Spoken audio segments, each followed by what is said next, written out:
cet après-midi dans la basilique pour un temps de réflexion, nous l'imaginons bien, autour du thème de la sainteté. Alors c'est vrai que parler des saints est un thème très agréable et très stimulant, et peut-être en guise d'introduction, je ne peux que vous encourager les uns et les autres à faire cet exercice très simple qui consiste de temps en temps à lire la vie d'un saint. Aujourd'hui, peut-être, chacun peut se poser la question, est-ce que je pense aujourd'hui, jour de la Toussaint, à tel ou tel saint en particulier, que je considère un petit peu comme un de mes amis? Alors, je voudrais commencer mon exposé en posant une question un petit peu provocatrice, que je résume ainsi: à quoi servent les saints?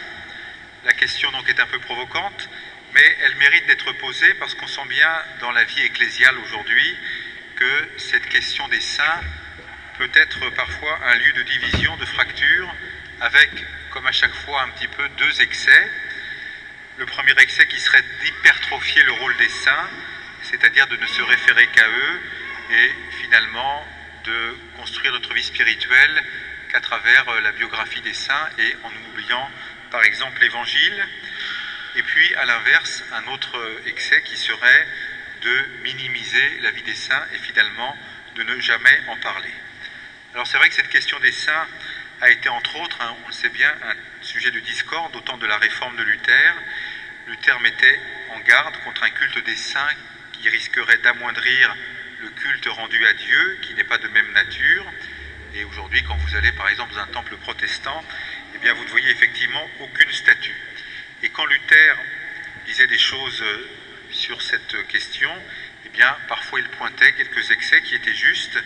Et donc il est bon aujourd'hui, eh bien peut-être de vérifier comment nous sommes justement dans une bonne attitude envers les saints et comment notre dévotion à eux est bien située. Alors à quoi servent les saints? Je voudrais ici laisser la parole justement à un saint qui est Saint Bernard. C'est dans la lecture du bréviaire d'aujourd'hui que lisent les religieux, les religieuses, les prêtres. Et je voudrais citer quelques passages de Saint Bernard qui parlent justement le jour de la Toussaint. Saint Bernard écrit: « De nos honneurs, les saints n'ont pas besoin, et rien dans notre culte ne peut leur être utile.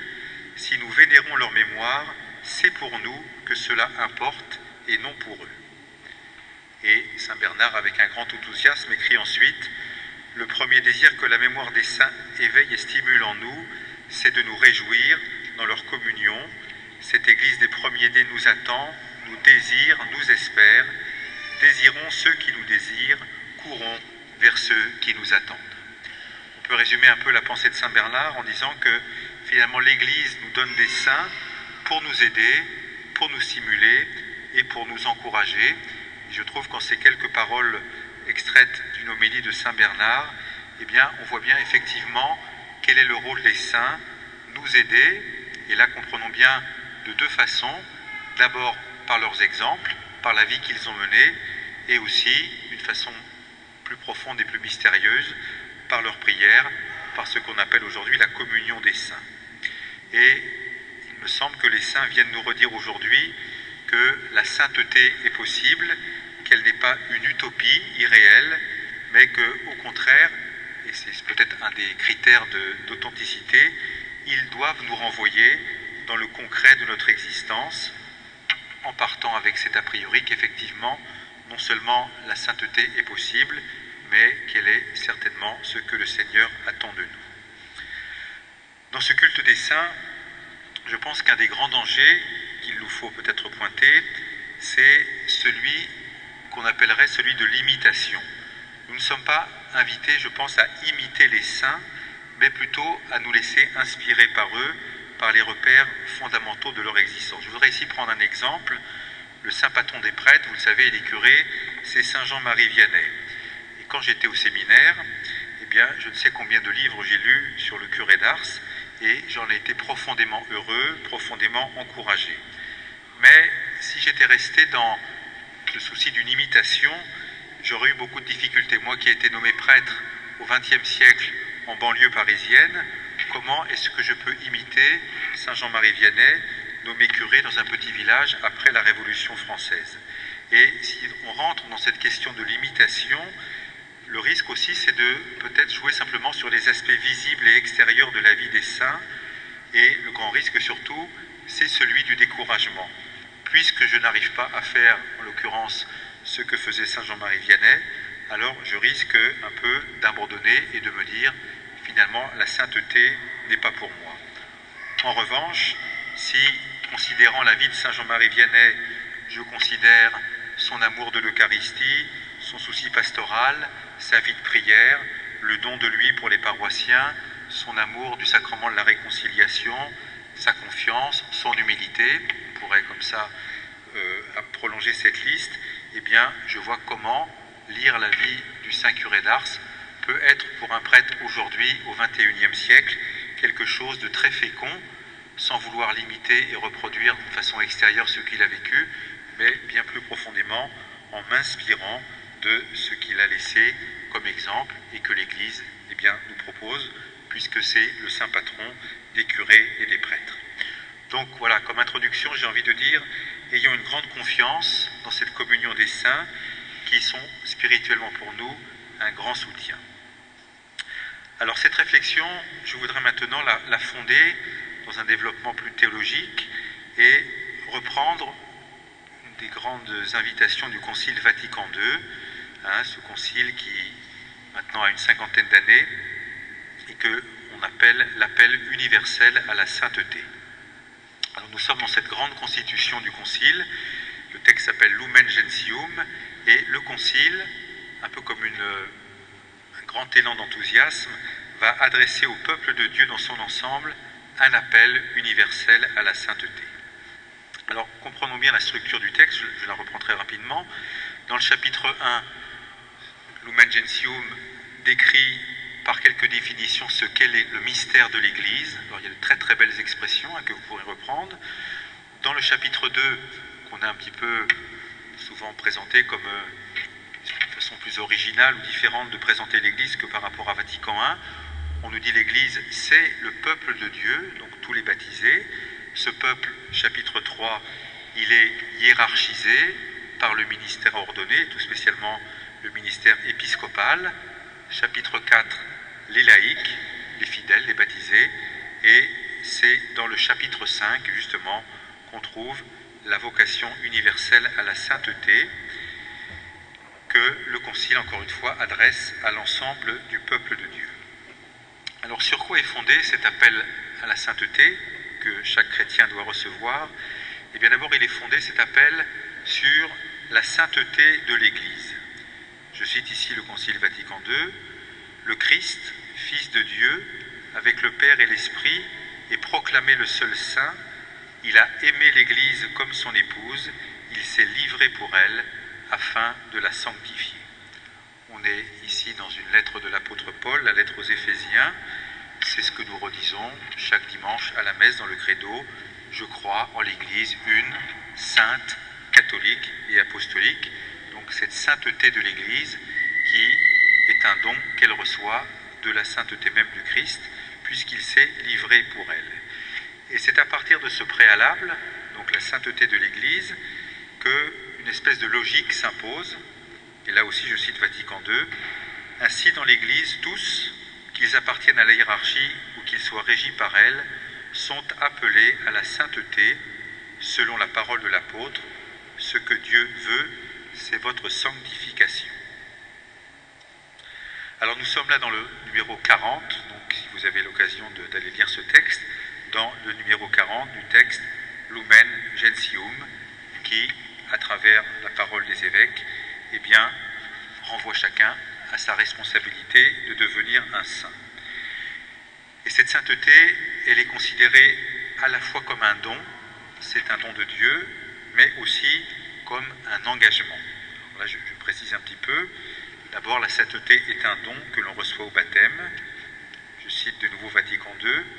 Les disciples du Christ sont véritablement devenus, par le baptême de la foi, fils de Dieu, participants de la nature divine et par là même réellement saints.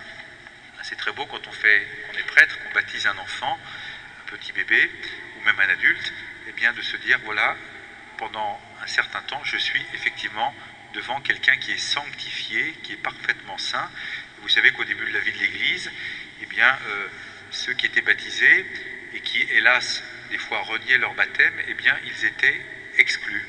Alors il y a eu tout un temps de réflexion, notamment autour des persécutions, pour dire comment réintégrer dans l'Église ceux qui avaient rompu ce don qui leur avait été fait au baptême de la sainteté et de la sanctification. Et c'est pour ça que quand on réfléchit à la sainteté, on se dit donc c'est un don de Dieu, ce n'est pas d'abord nos mérites, mais en même temps c'est une préoccupation, c'est notre chemin de conversion. Le baptême que nous avons reçu, en quelque sorte, il faut sans cesse le ratifier, comme tout sacrement, se joue ici l'articulation entre la grâce de Dieu qui est donnée, qui est certaine, sur laquelle nous devons tout bien sûr miser, et notre liberté, qui est encore une fois notre chemin de conversion, et qui est la décision que chacun doit prendre, eh bien, effectivement, de rester fidèle au baptême et au don qu'il a reçu. Et ici, le Concile explique, en citant l'Écriture, qu'il revient effectivement à chacun de s'engager, on connaît bien ces expressions, de tout son cœur, de toute son âme, de toute son intelligence et de toute sa force. C'est une tension importante quand on parle de la sainteté, si vous voulez, pour lier un autre terme, de ne pas être pélagien, c'est-à-dire de penser que la sainteté va être au bout de nos forces, au bout de nos efforts, et du coup il pourrait en ressortir un certain orgueil. La sainteté c'est un don, c'est le don de Dieu, et en même temps, voilà, nous avons à nous y mettre, nous avons à nous engager de tout notre être pour grandir dans la sainteté. J'aime bien ici citer l'exemple de la vie d'un saint que vous devez connaître, le jeune Dominique Savio, cet enfant qui était accueilli dans une maison tenue par Saint Jean Bosco.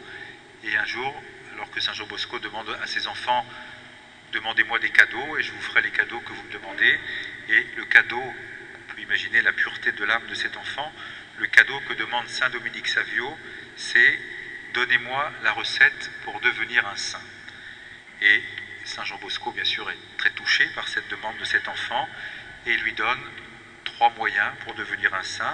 Tout d'abord la joie, être toujours dans la joie, ça nous renvoie à une lettre de Saint Paul. Deuxièmement, le devoir d'État dans le travail et dans la prière. Fais bien ton travail, fais bien ta prière. Et ensuite, eh bien, faire du bien aux autres, être généreux envers ceux qui nous entourent. Ça veut donc bien dire que pour devenir un saint, il y a cette recette, entre guillemets, que donne Saint Jean Bosco à Saint Dominique Savio, en tout cas, de notre part, certainement, un engagement résolu à entrer dans ce projet de Dieu. Enfin, le Concile, par rapport à cette sainteté, précise quelque chose d'important, c'est que le fruit de la sainteté aura, dans la société terrestre elle-même, eh bien, des incidences, car la sainteté, dit le Concile, contribue à promouvoir plus d'humanité dans les conditions d'existence. Et là aussi, les exemples seraient nombreux. On pourrait reprendre Saint Jean Bosco, mais on pourrait reprendre aussi la bienheureuse Teresa de Calcutta, Saint Vincent de Paul. Combien de personnes, quelle que soit leur vocation, qui se sont données à Dieu, qui ont été vraiment des grands amis du Seigneur et qui donc sont devenus des saints, et bien en même temps ont été dans la société de leur temps des hommes et des femmes qui ont été des références. N'opposons surtout pas le désir de sainteté, le désir d'évangéliser, et puis l'humanisation, la société dans laquelle nous vivons, et par rapport à laquelle nous ne devons pas évidemment rester indifférents. Alors voilà cet appel que le Concile adresse à tous les chrétiens. Ensuite, il va un peu le détailler. Alors, je vais aller un peu plus rapidement, mais le Concile va reprendre tous les ordres, tous les états de vie que l'on peut connaître quand on est chrétien, et les premiers qui sont appelés à se sanctifier et à se convertir, ce sont les évêques. Il est possible d'être évêque et d'être saint. On a donné de beaux exemples. Tout à l'heure, on m'a fait tirer un petit papier et j'ai tiré Saint-Augustin. Donc, vous voyez, la barre est très très très très haute. Alors, que dit le texte sur les évêques? Eh bien, ceux qui ont reçu la charge de pasteur à l'égard du troupeau du Christ doivent en premier, donc c'est vraiment une responsabilité qui nous est confiée, à l'image du grand prêtre éternel, remplir leur ministère dans la sainteté et l'ardeur, l'humilité et la force. Ce sera pour eux un moyen puissant de sanctification. Et le texte redit que cette sainteté des évêques, eh bien, elle est d'abord pour eux un don à recevoir. Je cite aussi Vatican II, ils bénéficient de la grâce sacramentelle pour exercer en perfection la charge de la charité pastorale.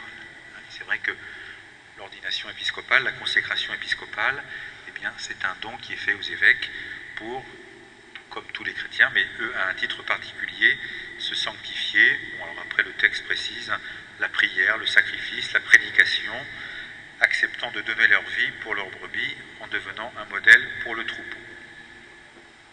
Ensuite, l'invitation, bien sûr, est adressée aux prêtres, à la ressemblance de l'ordre des évêques, dit le Concile, dont ils constituent la couronne spirituelle. Les prêtres doivent grandir dans l'amour pour Dieu et le prochain, par l'exercice quotidien de leurs tâches, garder entre eux le lien de la communion sacerdotale. Il y a quelques prêtres qui sont présents dans la basilique, et on peut dire que le moyen que donne le Concile pour la sanctification des prêtres, eh bien, c'est d'abord, en premier, de faire grandir en eux l'amour de Dieu. Donc c'est leur vie spirituelle, c'est leur amour de l'Eucharistie, leur amour des sacrements, leur amour de la parole de Dieu. C'est ensuite, et ça c'est très très important, l'exercice même de leur ministère, qui est source de leur sanctification. Un prêtre se sanctifie par un certain nombre de moyens qui sont à la disposition de tous. Je viens de les citer, l'Eucharistie, la prière, l'adoration, la confession, mais il se sanctifie aussi, et peut-être surtout, dans l'exercice de son ministère. Et enfin, la troisième chose, c'est que les prêtres vivent entre eux une communion fraternelle. Et ça, c'est un enjeu. Vous savez que dans le corps des prêtres, qu'on appelle le presbytérium, il y a souvent des diversités, il y a des façons parfois originales de vivre le ministère. Eh bien, un des soucis et des façons pour les prêtres de se sanctifier, c'est de vivre ces différences, parfois ces divergences d'appréciation, dans la communion, dans l'unité et dans la fraternité. Je voudrais ici citer ce beau passage de Vatican II, donc sur la sanctification des prêtres. Le Concile donc met en valeur tous ces prêtres qui, le long des temps, ont laissé par leur service, souvent humble et obscur, un éclatant exemple de sainteté. L'Église de Dieu proclame leur louange, offrant pour leur peuple et pour tout le peuple de Dieu, au titre même de leur charge, la prière et le sacrifice. Ils doivent s'élever à une plus haute sainteté en cherchant dans l'abondance de la contemplation de quoi nourrir et soutenir leur activité.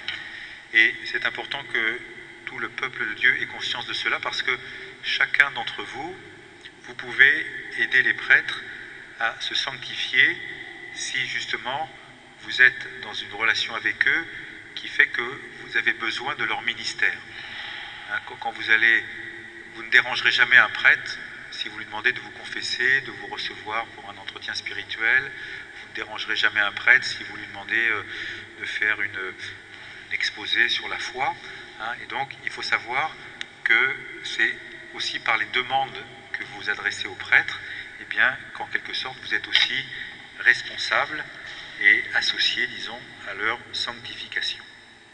Voilà. Après, le Concile continue sur la nécessaire conversion des diacres, des séminaristes et de tous ceux qui veulent servir le Seigneur dans la mission de l'Église. Alors, je voudrais maintenant m'arrêter plus longuement sur un passage du Concile, sur cet appel à la sainteté, quand le Concile parle des époux et des parents chrétiens. Et je voudrais m'arrêter plus longtemps en faisant allusion, vous ne serez pas étonné que je le fasse, à ce couple qui a vécu dans le diocèse de Sées, Louis et Zélie Martin, donc les parents de Sainte Thérèse. Vous savez qu'il y a un lieu de pèlerinage qui se développe sur la commune d'Alençon. J'en parle parce que peut-être avez-vous lu dans telle ou telle revue que éventuellement ce couple allait être canonisé. Et ce serait une première dans toute la vie de l'Église de canoniser au nom même du sacrement du mariage des époux. Il y a déjà des gens qui ont été canonisés en étant mariés, mais ce serait la première fois que des époux seraient canonisés ensemble. Alors, voilà, je vais m'arrêter plus longuement là-dessus. Peut-être tout d'abord pour dire que si je m'adresse certainement, parmi vous certains sont parents, c'est que là aussi, la tentation de l'imitation ne doit pas nous préoccuper. Vous n'êtes pas invité, si vous êtes marié, à imiter Louis et Zélie Martin, parce qu'ils ont vécu au XIXe siècle, dans un contexte particulier, avec une famille particulière, originale, 5 filles qui sont toutes devenues religieuses. On n'a pas essayé, d'une façon qui serait simplement une reproduction, d'imiter littéralement ce qu'ont vécu Louis et Zélie Martin. En revanche, et c'est vraiment un travail pour nous, la question à se poser, c'est de savoir comment cette famille, dans les épreuves qu'ils ont traversées, dans les défis qui se posaient à la société de leur temps, à l'Église de leur époque, comment ils ont traversé tout cela dans la foi, dans l'espérance et dans la charité. Et ici, il y a tout un chantier immense qui s'ouvre à nous, dans le rapport au travail, dans le rapport à l'éducation, dans le rapport à la souffrance, à la maladie, dans le rapport à l'Église.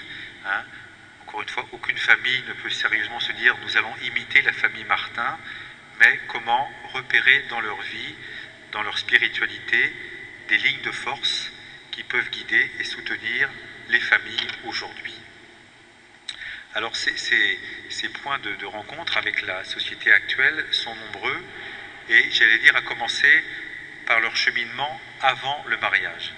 Vous savez que l'un et l'autre initialement voulaient devenir religieux. Louis Martin voulait être chanoine au Grand Saint-Bernard. Zélie voulait devenir religieuse chez les Filles de la Charité. Et pourtant, l'un et l'autre vont échouer dans ce désir premier de la vie religieuse. Et ils vont, à travers la rencontre qu'ils vont vivre, comprendre que c'est dans le sacrement du mariage que leur projet, qui était fondamentalement celui de la sainteté, va pouvoir se réaliser. Et quand on lit le texte du Concile, donc qui concerne les époux et les parents, on se rend compte qu'il y a vraiment 3 domaines qui sont pointés par le Concile. D'abord à travers l'amour conjugal, cet l'amour que l'un et l'autre se portaient, à travers l'amour familial, c'est-à-dire bien sûr la famille, les enfants, l'éducation, et puis ce qu'on pourrait appeler un aspect social, c'est-à-dire comment dans la société de leur temps, ils ont voulu se situer vraiment dans la vie et dans la logique chrétienne. Alors tout d'abord l'amour conjugal. C'est vrai qu'ils vont comprendre progressivement que le Seigneur, à travers le mariage, leur propose un idéal de sainteté. Alors je cite ici une lettre de Zélie, qui initialement voulait rentrer chez les Filles de la Charité, qui prie ainsi « Mon Dieu, puisque je ne suis pas digne d'être votre épouse comme ma sœur, j'entrerai dans l'état de mariage pour accomplir votre sainte volonté. Alors je vous en prie, donnez-moi beaucoup d'enfants et qu'ils vous soient tous consacrés. » Et un peu plus tard, lorsque Louis et Zélie vont se croiser sur ce pont de la rencontre qui était à Alençon en 1858, Zélie a une espèce de compréhension intérieure que le Seigneur lui suggère. C'est celui-là que j'ai préparé pour toi. On voit donc à travers ces expressions que Louis et Zélie vont se recevoir l'un de l'autre comme celui que le Seigneur a mis sur leur route pour grandir dans la sainteté.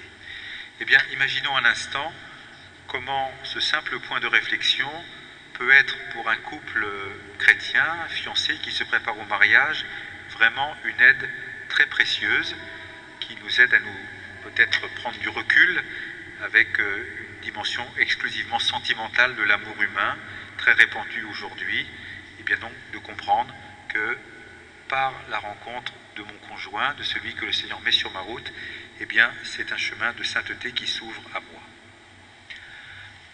Pour la vie conjugale, je dirais aussi que ce qui est important, c'est, lorsqu'on considère la vie de Louis et de Zélie Martin, c'est de ne pas vivre dans l'idéalisation. Parfois on a voulu un peu présenter cette famille comme une famille idéale, dans laquelle il n'y aurait eu aucune tension, aucune difficulté, aucune aspérité. Et en fait c'est le contraire qui nous est marqué. La béatification de Louis et de Zélie Martin a été un geste prophétique, car il a montré une sainteté accessible à tous, y compris aux personnes fragiles, aux personnes ordinaires dans la réalité du mariage. Les fragilités, elles existent, sur le plan par exemple de la santé mentale pour Louis, et dans leur vie aussi. Ils ont couru l'un et l'autre après le temps dans leur vie à Alençon. Ils ont connu des joies et des peines ordinaires. L'éducation de leur fille n'a pas toujours été facile, pensons notamment à Léonie, et ils vont connaître les épreuves de la maladie, le cancer du sein pour Zélie. Ce qui fait la sainteté de Louis et Zélie Martin, ce ne sont pas des événements spectaculaires, mais la façon dont ce quotidien qui s'est présenté à eux, ils l'ont vécu dans une foi et une charité toujours exemplaires. L'amour conjugal, ensuite l'amour familial. Là, il y a de très très belles expressions qui peuvent aussi aider les parents aujourd'hui. Je cite ici Zélie. Quand nous avons eu nos enfants, nous ne vivions plus que pour eux, c'était tout notre bonheur et nous ne l'avons jamais trouvé qu'en eux. J'aime les enfants à la folie, dit Zélie, j'étais née pour en avoir, mais donc elle prévoit déjà son départ bien trop précoce, mais il sera bientôt temps que cela finisse. Alors là aussi, dans la vie familiale, n'idéalisons pas, ils ont eu donc 9 enfants, 4 vont mourir en bas âge, et leurs 5 filles vont devenir religieuses, donc 4 au Carmel et 1 à la Visitation. Et on voit, quand on lit la vie de Louis et de Zélie Martin, que vraiment, ils vont accompagner leurs enfants dans une éducation chrétienne très quotidienne, très ordinaire, la prière le soir en famille, l'amour de l'Eucharistie dominicale, la lecture de la vie des saints, et il y aurait beaucoup de choses à dire bien sûr là-dessus, mais le grand principe qui va les guider, c'est celui de la liberté. Laisser à leurs filles une grande liberté, à la fois de ne pas leur imposer telle ou telle voie, et aussi d'accepter le choix de leurs filles sans un retour sur eux-mêmes. Vous savez que quand Thérèse va annoncer à son père qu'elle entre au Carmel, c'est pour lui très très grande souffrance, parce qu'il sent déjà la maladie qui advient, mais il ne veut pas montrer à sa fille sa souffrance, et il respecte profondément le choix qu'elle fait, alors qu'elle n'a que 15 ans, d'entrer au Carmel. Là aussi, on peut imaginer que des couples lisant la vie de Louis et de Zélie Martin peuvent vraiment s'inspirer de cette famille, dans une vie de prière, dans un souci concret de générosité et d'amour de l'Église. Enfin, le troisième point, c'est le plan social. C'est vrai que Louis et Zélie Martin n'ont pas simplement été des parents et des époux qui avaient une grande piété, mais ils ont pris aussi à bras-le-corps, dans leur vie de tous les jours, les problèmes de la société de leur temps.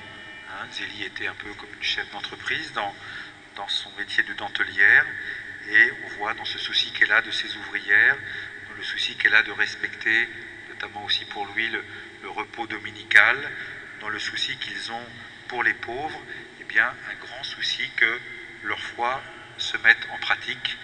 Ils appliquent en quelque sorte la parole de l'apôtre Saint Jacques, la foi sans les œuvres est une foi qui est vaine. Là aussi, il y aurait beaucoup d'illustrations qu'on pourrait donner.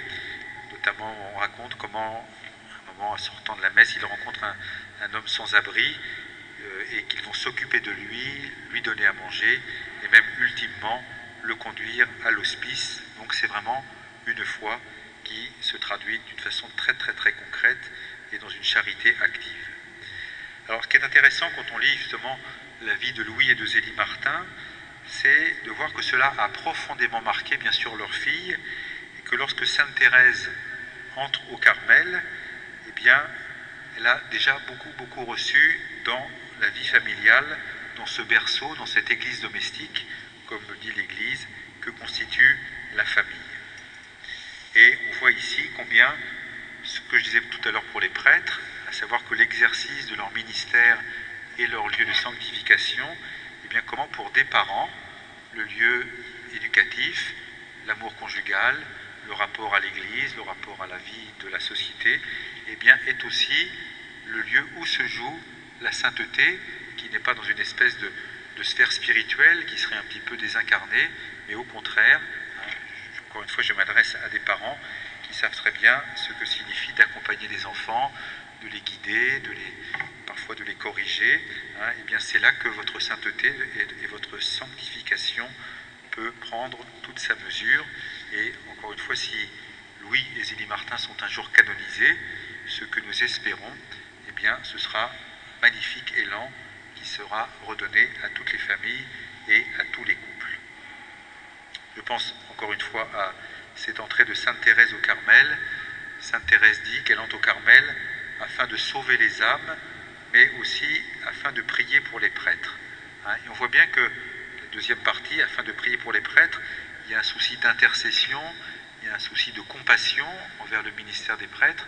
Eh bien, on peut penser qu'elle l'a reçu, cela, au sein même de son foyer, de sa famille, en voyant ses parents manifester beaucoup de compassion envers ceux qu'il rencontrait.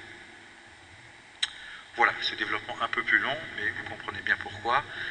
L'appel universel à la sainteté, les évêques, les prêtres, les diacres, les séminaristes, les parents, les époux.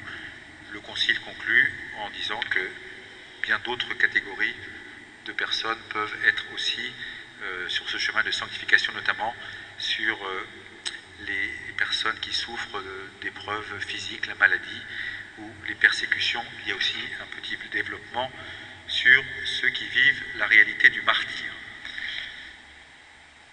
Voilà un petit peu ce que je voulais vous dire. Ce qui est important, c'est encore une fois peut-être de vous encourager à lire cette constitution dogmatique, donc Lumen Gentium, chapitre 5, appel universel à la sainteté, et que chacun d'entre nous comprenne que nul ne peut être exclu de cette grande invitation à la sainteté, et encore une fois de façon très réaliste. Alors c'est vrai que dans la vie des saints, on aime bien, et moi le premier, souvent de voir des saints qui ont eu des vies formidables, très exaltantes, et qui vraiment nous stimulent, nous encouragent, et en même temps, n'hésitons pas à être très concret, un peu terre à terre, et de dire comment est-ce que ce soir je commence, ou je recommence, parce que vous avez certainement déjà essayé, comment j'entreprends d'une façon toujours nouvelle ma marche vers la sainteté. Alors voilà, le Concile nous redonne les moyens, c'est un chapitre sur lequel je n'ai pas le temps de m'arrêter, mais la parole de Dieu, s'ouvrir à la méditation de la parole de Dieu, participer fréquemment au sacrement, bien sûr l'Eucharistie, le sacrement du pardon, et puis ce grand domaine, j'allais dire presque illimité, qui est la charité fraternelle, le service actif des frères et l'exercice de toutes les vertus. Voilà le message que cette fête de la Toussaint renvoie à chacun d'entre nous. Tout à l'heure dans mon homélie, j'évoquais l'extrême diversité des figures de sainteté. Elles ne s'opposent pas, mais au contraire, elles se complètent, elles s'enrichissent mutuellement, alors que ce temps de la Toussaint, qui va demain être prolongé par la prière pour les défunts, mais parce que nous espérons qu'ils sont aussi en chemin vers la communion complète avec Dieu, et bien que cette fête de la Toussaint nous encourage tous dans ce travail sur lequel le Seigneur nous attend. Et pour conclure, je dirais que n'oubliez surtout pas de reprendre le texte des béatitudes, car la fine pointe de la sainteté, c'est le bonheur. Heureux, bienheureux êtes-vous si vous entrez sur ce chemin. C'est ce que nous pouvons nous souhaiter mutuellement les uns aux autres aujourd'hui. Merci Monseigneur. Merci beaucoup pour votre enseignement.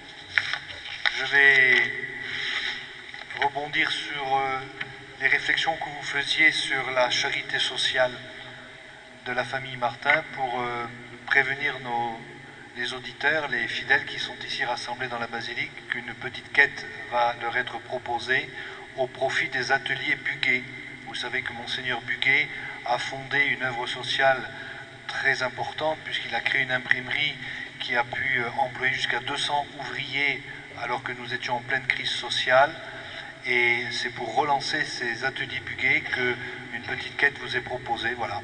Vous mettez l'obol, c'est l'obol de la veuve, une petite piécette, mais ce sont les petits ruisseaux qui font les grandes rivières et qui nous permettront de relancer cette œuvre sociale. Merci d'avance de votre générosité.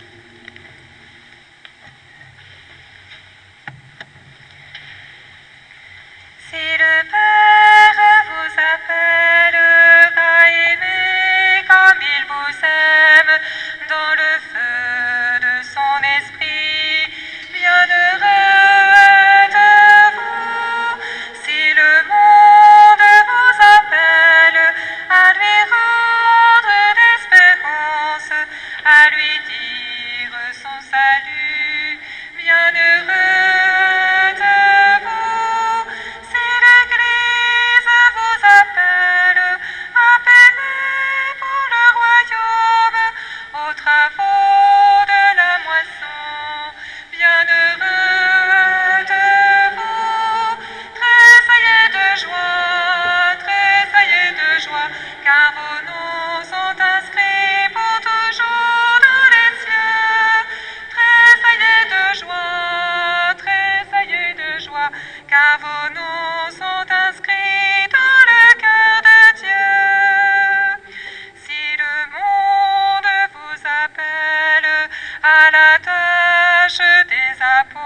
car vos noms sont inscrits pour toujours dans les cieux. Tressaillez de joie, car vos noms sont inscrits dans le cœur de Dieu. Si le Père vous appelle à parler de ses merveilles, à conduire son troupeau, bienheureux êtes-vous. Si le monde vous appelle à marcher vers la lumière pour trouver la vérité, bienheureux êtes-vous. Si l'Église vous appelle à semer avec patience pour que lève un blé nouveau, bienheureux êtes-vous. Tressaillez de joie, car vos noms sont inscrits pour toujours dans les cieux. Tressaillez de joie, car vos noms sont inscrits dans le cœur de Dieu. Si le Père vous appelle à montrer qu'il est tendresse, à donner le pain vivant, bienheureux êtes-vous. Si le monde vous appelle au combat pour la justice, au refus d'être violent, bienheureux